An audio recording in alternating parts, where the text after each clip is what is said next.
Hello guys, আজকে আমি একটা নতুন রেসিপি নিয়ে এসেছি আপনাদের সাথে। সেটা হলো কাঁচকলার চুকলো বাটা। তো অনেকেই কিন্তু কাঁচকলার চুকলাটা বাটা হয় জানেন না, আবার অনেকেই জানেন। তো কাঁচকলার কোফতা যখন আমরা বানাই, চুকলো শুদ্ধ সিদ্ধ করে নিই, তো তখন ওই চুকলোগুলোকে আমি রেখে দিই। আর ওটা খেতে খুবই ভালো লাগে। চুকলাগুলোকে মিক্সিতে ঢেলে দিবেন, বয়েল করা চুকলো।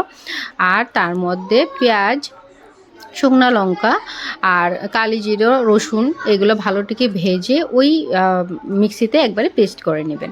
তারপরে এখানে সরষের তেল দিয়ে, যেটাতে আমি পেঁয়াজ টেয়াজ ভেজেছিলাম, যেই তেলটা বেঁচেছিল তার মধ্যে আরও অল্প তেল দিয়ে শুকনো লঙ্কা, কালো জিরে আর পেঁয়াজ দিয়ে ভালোটিকে ভাজা টাজা করে অল্প অল্প ভাজা হয়ে গেলে যেই আমি বাটাটা করেছিলাম, পেস্ট করেছিলাম, ওই পেস্টটা এটার মধ্যে ঢেলে দিব। তো পেঁয়াজটা অল্প অল্প লাল হতে দিচ্ছি। আর এইটা কিন্তু সরষের তেলে করলেই খুব টেস্টি হয়।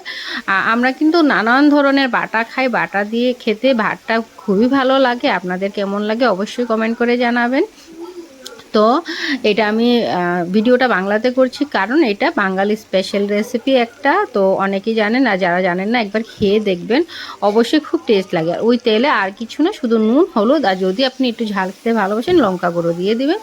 তাছাড়া আর কিছু না। ওইটার মধ্যে আর জল টল কিছু অ্যাড করবেন না। জাস্ট কড়াইতে মানে জিনিসটাকে কষিয়ে নেবেন ভালো করে। ড্রাই করে কষিয়ে নিলে কিন্তু কাঁচকলার চুকলো বাটা রেডি হয়ে যাবে। তো আমার এইরকম রান্নার ভিডিও দেখতে আপনাদের কেমন লাগে অবশ্যই কমেন্ট করে জানাবেন। ভালো লাগলে লাইক করবেন, শেয়ার করবেন এবং আমার চ্যানেলটাকে ফলো করে রাখবেন। মিলছি নেক্সট ব্লগে। Bye bye.